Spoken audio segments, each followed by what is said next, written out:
tayo sa palengke.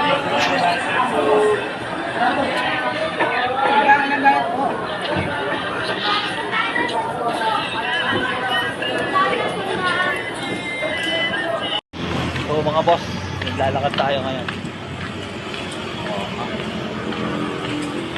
Naglalakad tayo, galing na tayo ng palengke.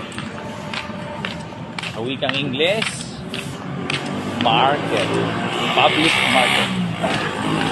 So, na tayo, pamili na tayo. Too late na ang aking mahal na asawa. Pasok pa siya.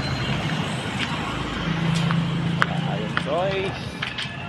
Ladies' choice.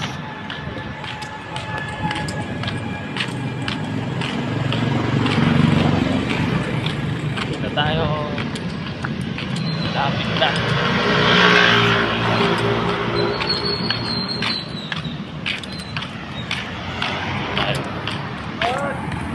Oh. Kailangan ako nagpapaparty. Oh. Ibigyan natin ikaw. Abot. Guys, saka na.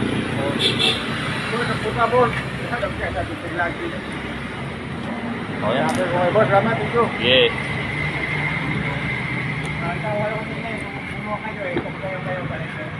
Yeah. Ingat ka ha, ingat. Nabili niya na ang DIY. Kasi nagpapapark siya. Pag mga ganun na nangihingi sa atin, bigyan na natin, bibigay naman tayo, diba? Ano ba naman yung 20 pesos lang? Kaya naman, bigyan na natin mga boss. Sabi nga nila, mas maganda ang nagbibigay kaysa binibigyan. Tandaan niya yan, tandaan natin yan. Pero konti lang, hindi naman yung, diba? Ay. Oh. Ang hirap kumita ng pera mga boss. Oh my God.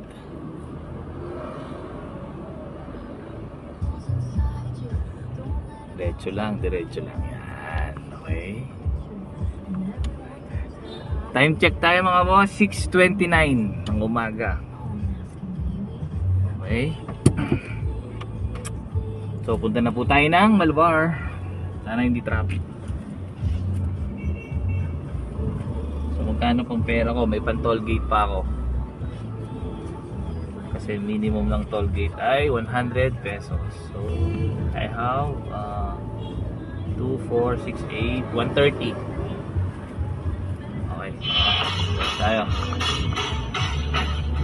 Let's go. Let's roll out.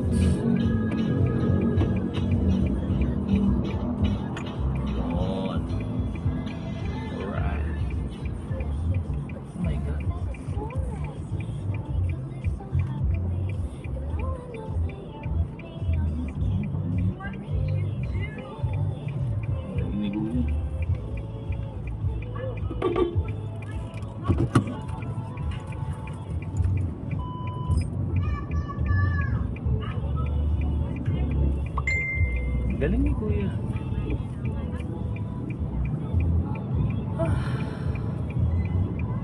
Ang galing ni Kuya. Nakakuha siya ng paraan para magkapera. Ang galing. Shoutout sa iyo kung sino ka man. Ang galing. On the spot. On the spot eh. On the spot.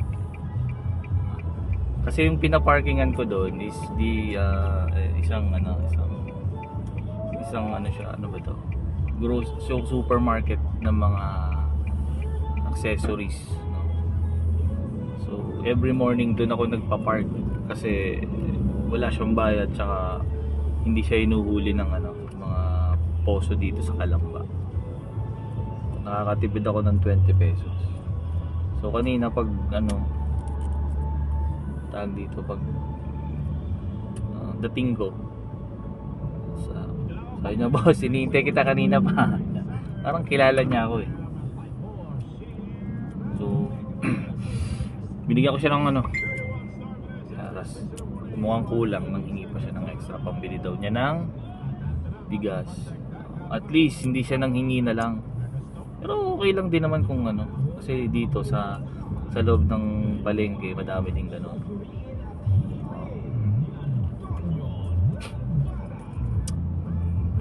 Nga pala guys, yung mga boss, yung kung halimbawa may nanghihingi sa'yo tapos hindi ka naman magbibigay, huwag ka na lang magsalita, 'di ba? Pinapagalitan mo pa yung mga tao. Hindi mo rin naman alam kung ano yung pinagdadaanan nila kung bakit sila dumating sa point ng buhay nila na nanghihingi na lang. So wala tayong ano doon. Kung hindi ka magbibigay, okay na. Kung magbibigay ka, okay din, 'di ba? Yun lang yun. 'Di ba? Sa akin kasi ganun eh. Pero dati ano din ako eh. Pinapagalitan ko din yung iba. Pero sabi ko nga, hindi naman, anong point? I-absorban nila, hindi naman eh. Kasi hindi naman ikaw yung magugutom every sila. So wala sila siguradong choice. So yun, masyado na tayo, maraming sinasabi. So ngayon, schedule ko after ditong daily routine ko. Okay. Tapos yun nga, hindi tayo medyo naging successful doon sa kahapon kung pagbibenta ng special homemade longganisa ko. Tatry ko dito sa Calamba naman. Kasi kahapon sa Malbar. So ngayon,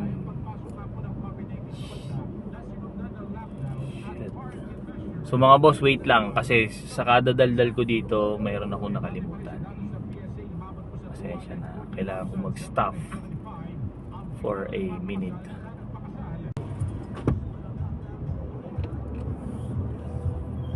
So nakuha ko na mga boss.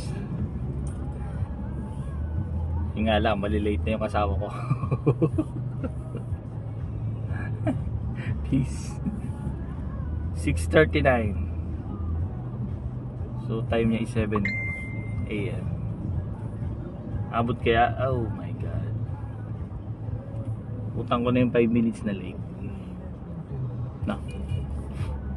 Traffic pa.